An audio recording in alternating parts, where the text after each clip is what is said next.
Everyone, welcome back to my channel. इस video में हम पढ़ने वाले हैं ओशनोग्राफी का topic bottom reliefs of Atlantic Ocean. Okay, तो इस वीडियो में हम ये पूरा टॉपिक कवर करने वाले हैं एंड नेक्स्ट जो वीडियो आएगी उसमें हम पैसिफिक ओशन वगैरह के बारे में पढ़ेंगे। ठीक है, तो अगर आपको नोट्स चाहिए तो उसके लिए लिंक दिया हुआ है डिस्क्रिप्शन बॉक्स में, आप जाकर के चेक कर सकते हो। इंस्टाग्राम पे हाईलाइट सेक्शन में आपको नोट्स मिल जाएंगे। ओके, तो चलिए स्टार्ट करते हैं। सबसे पहले हम इसमें क्या देखेंगे, अटलांटिक ओशन के बारे में पढ़ेंगे, इंट्रोडक्शन देखेंगे।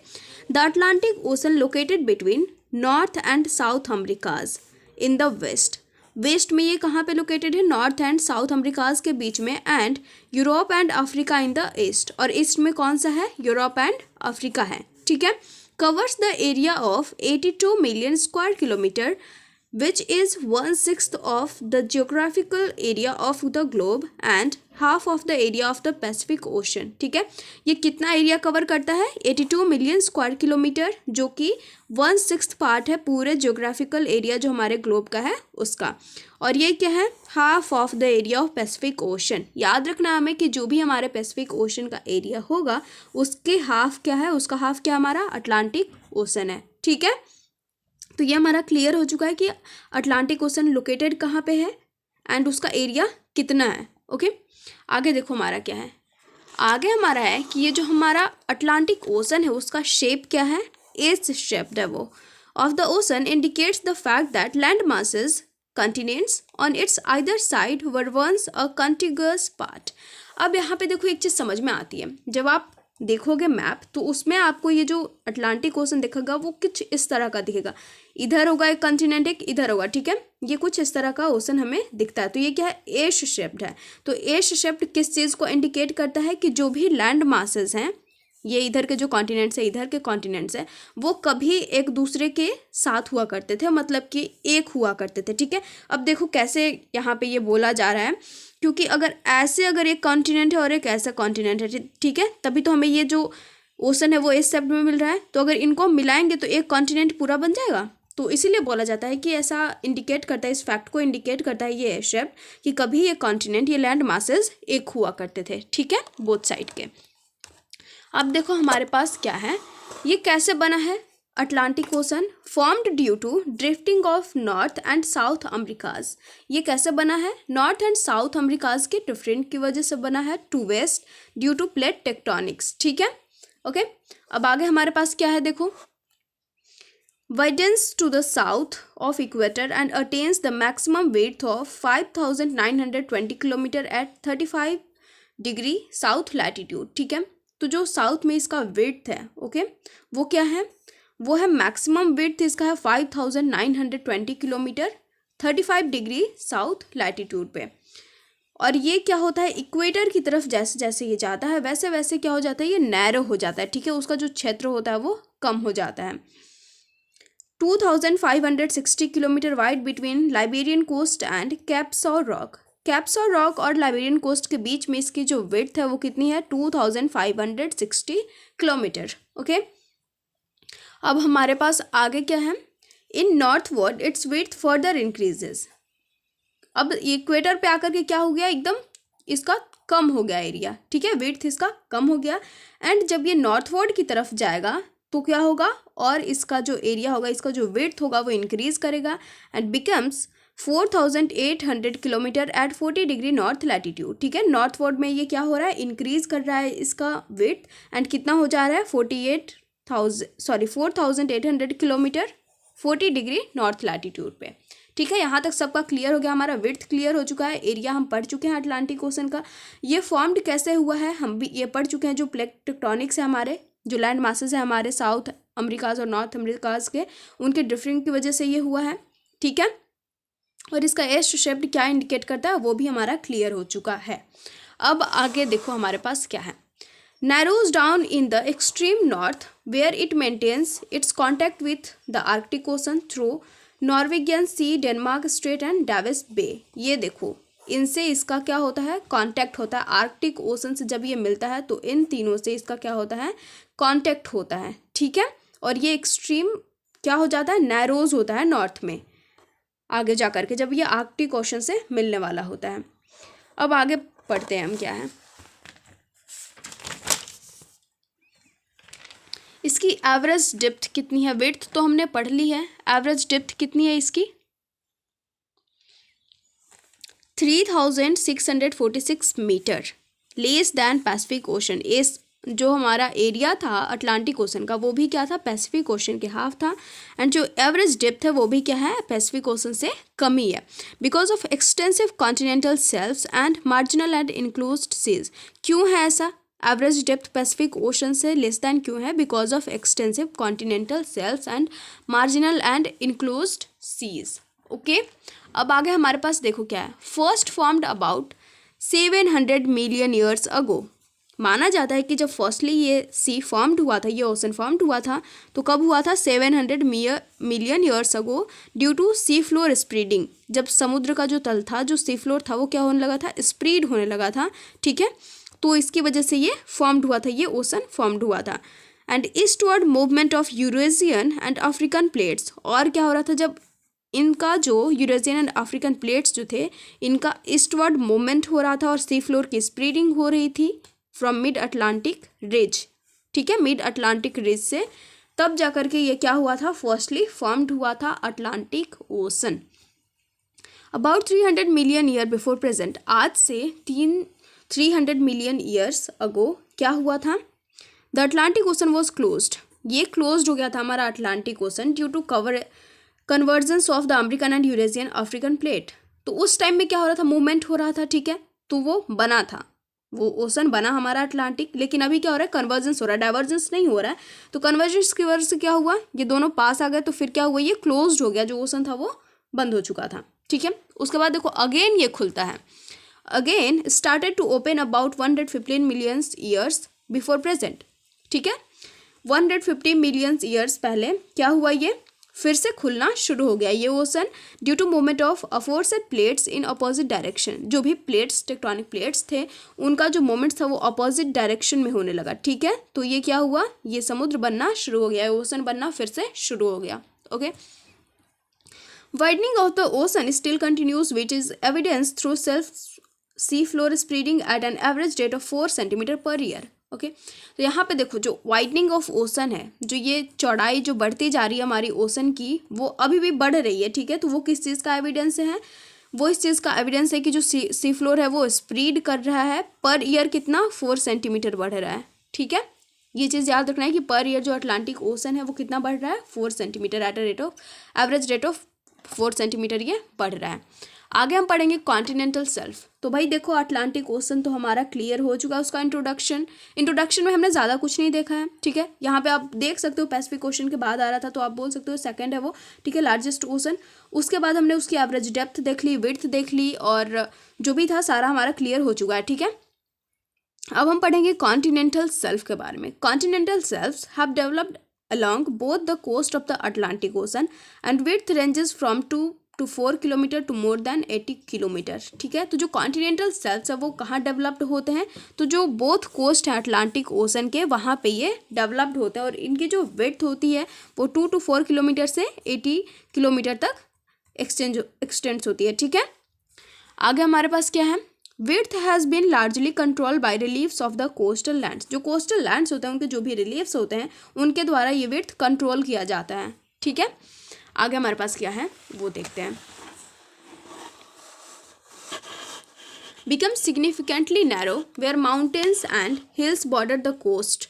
जब कोस्ट को क्या करते हैं, जो हिल्स एंड जो माउंटेन्स होते हैं वो बॉर्डर बनाते हैं, तो क्या होता है? ये जो हमारा सेल्फ्स होता है वो नैरो हो जाता है। The African shelves between Bay of Biscay and Cape of Good Hope and Brazilian shelves between 5 degree south and 10 degree south latitudes. ठीक है, ये एग्जाम्पल दिया हुआ है हमारा। ओके, नैरो का। आगे हमारे पास क्या है? Shelves become 200 to 400 kilometre wide along the north eastern coast of North America and the south western coast of Europe. Shelves कितने हो चुके हैं? 200 to 400 किलोमीटर वाइड हो चुके हैं। कहाँ पे? North eastern coast North America के and north western coast Europe के। इन दोनों के बीच में जो सेल्फ्स बने हैं वो क्या है? 200 to 400 किलोमीटर वाइड हो चुके हैं। ठीक है, इनके पास जो बने हैं, इनके कोस्ट के पास। Extensive shelves are found around Newfoundland, Grand Bank and British islands, Dogger Bank. तो जो एक्सटेंसिव सेल्स हैं ओके, वो कहाँ पे फाउंड हुए हैं? न्यू फाउंडलैंड के आसपास और ब्रिटिश लैंड के आसपास। और जो वेरी एक्सटेंसिव कॉन्टिनेंटल शेल्फ्स हैं, जो बहुत ज़्यादा एक्सटेंसिव है, वो कहाँ पाए गए हैं? Found in south Atlantic ocean, mainly between Bahiya Blanca and Antarctica. ठीक है, यहाँ तक क्लियर हो गया सबका। आगे देखो, many marginal seas are located on the continental shelves in the North Atlantic, but such seas are practically absent in the South Atlantic. बहुत सारे मार्जिनल सीज हैं जो कि कहाँ पे लोकेटेड हैं? Continental shelves in the North Atlantic में located है, एंड साउथ अटलांटिक में इनकी जो प्रेजेंस है वो गायब हो चुकी है, एब्सेंट हो चुके हैं प्रैक्टिकली। ओके, आगे हमारे पास क्या है? Significant seas among the continental shelves are. अब हम कॉन्टिनेंटल शेल्फ्स के पास जो भी हमारे सीज हैं, इंपॉर्टेंट सीज, उनको देख लेते हैं। हुडसन बे, बाल्टिक सी, नॉर्थ सी, डाविस स्ट्रेट, डेनमार्क स्ट्रेट एटसेट्रा। ठीक है, ये क्या हमारे सिग्निफिकेंट सीज हैं अमॉन्ग द कॉन्टिनेंटल शेल्फ्स, ये हम याद कर सकते हैं। इनक्लोज्ड सीज हमारे देखो कैरेबियन एंड मेडिटेरेनियन। ठीक है, ये दोनों क्या हमारे इनक्लोज सी को रिप्रेजेंट करते हैं, तो ये दोनों तो याद होना चाहिए कि इनक्लोज सी को कौन से रिप्रेजेंट करते हैं? Caribbean and Mediterranean Sea. Islands located on the continental shelves, continental shelves पे जो आइलैंड लोकेटेड हैं उनका नाम देख लो। British Isles, Iceland, Newfoundland, West Indies, St Helena etcetera. ठीक है, ये हमारे क्या हैं? आइलैंड्स हैं जो कि कॉन्टिनेंटल शेल्फ्स पे लोकेटेड हैं। आगे देखो हमारे पास क्या पढ़ना है हमें। आगे हमारे पास मिड अटलांटिक रिज। इसमें तो सबसे पहले समझ लो कि मिड अटलांटिक रिज होता क्या है।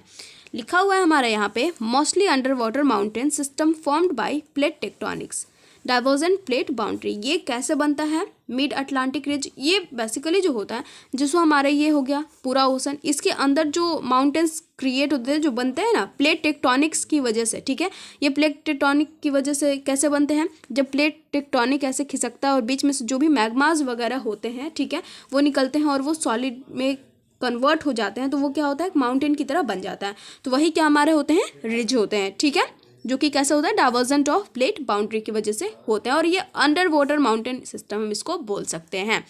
आगे देखो हमारे पास, क्योंकि हम अटलांटिक रिज के बारे में पढ़ रहे हैं, तो ये कैसे हुआ? American plates moving westward and Eurasian and African plates moving to east. देखो यहाँ पे वेस्टवर्ड मूवमेंट हो रहा है और यहाँ पे ईस्टवर्ड मूवमेंट हो रहा है, मतलब ये एक दूसरे के अपोजिट हो रहा है।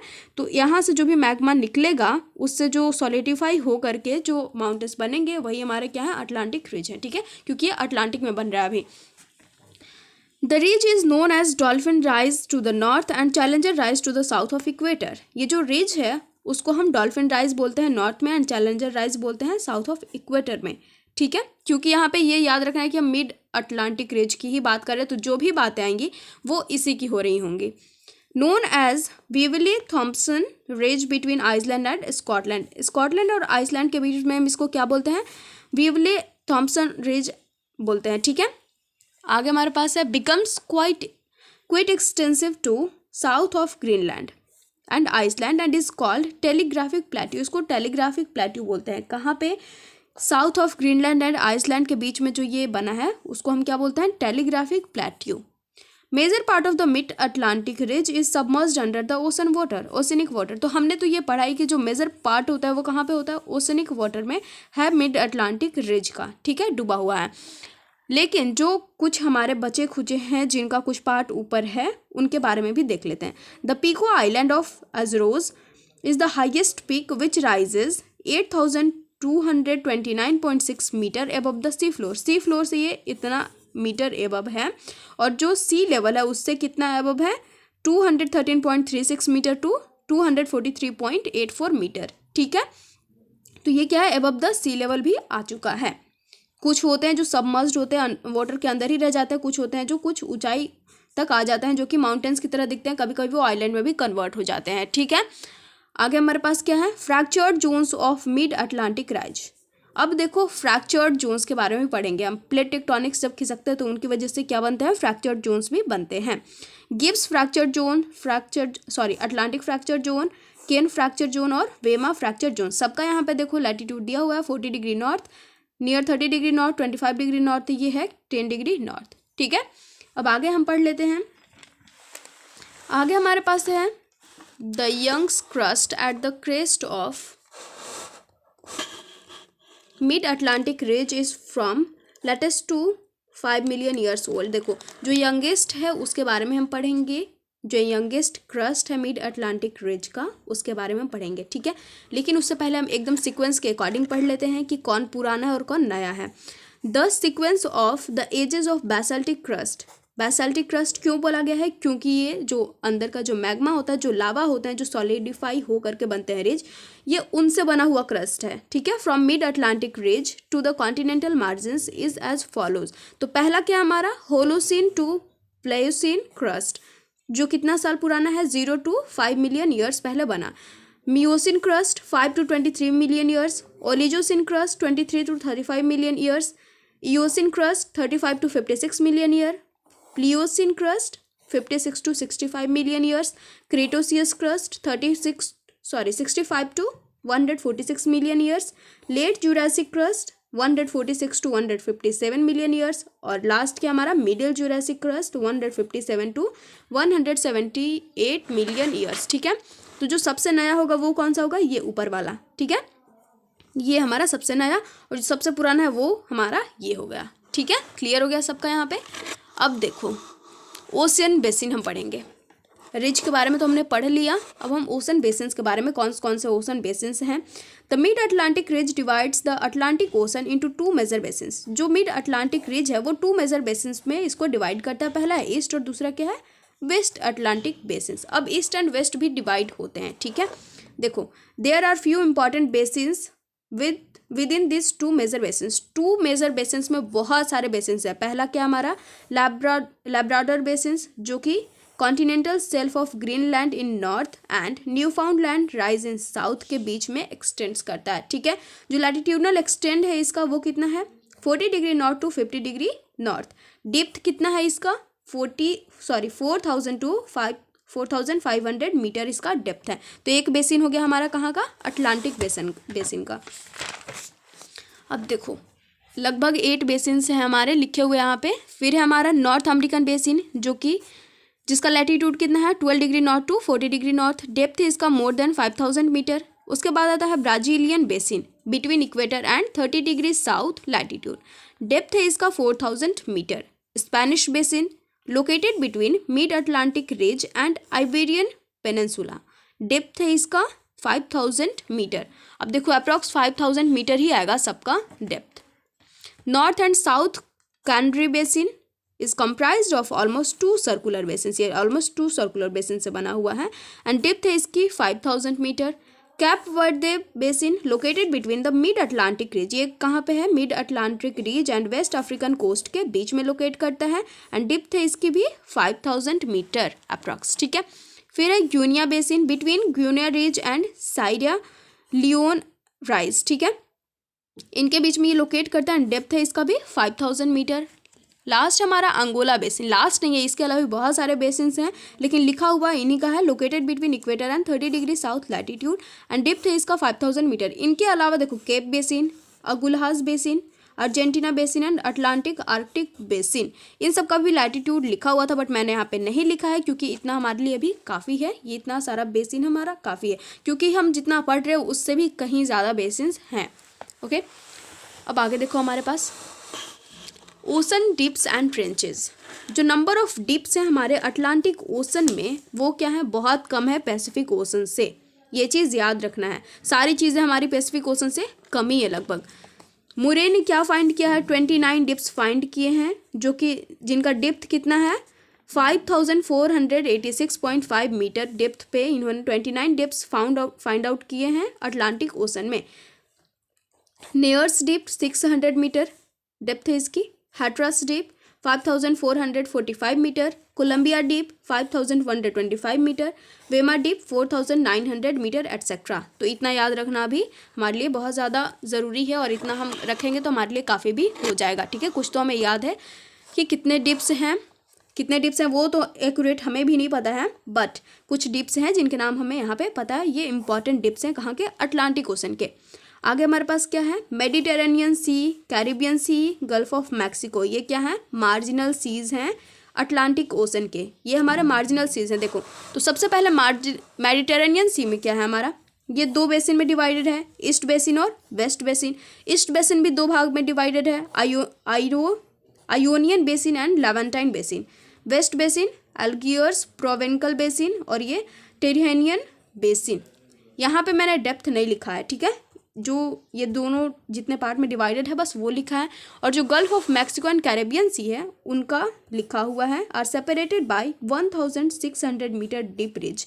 ये 1600 मीटर डीप रिज की वजह से सेपरेट हुए हैं Gulf of Mexico and Caribbean Sea running between Yucatan Peninsula and Cuba island. जो रिज रन करता है वो क्या है, between Yucatan Peninsula and Cuba island के बीच में रन करता है, ठीक है। तो ये था हमारा पूरा का पूरा अटलांटिक ओशन जो कि अब ख़त्म हो चुका है, ठीक है। सो आई होप आपको समझ में आ गया होगा। नहीं समझ में आया होगा तो आप जा करके खुद से एक बार इस नोट्स को पढ़ सकते हो, पूरा अच्छे से क्लियर हो जाएगा, ओके। बहुत ही सिंपल लैंग्वेज में लिखा हुआ है। सो मिलते हैं नेक्स्ट वीडियो में। Thank you so much guys. अगर आपने चैनल को सब्सक्राइब नहीं किया है तो प्लीज़ सब्सक्राइब कर लेना एंड शेयर भी कर देना, ठीक है। और अगर कुछ नहीं समझ में आया हो तो आप कमेंट करके बस बता सकते हो, अगर आपको कोई और टॉपिक पढ़ना हो तो वो भी। सो मिलते हैं नेक्स्ट वीडियो में।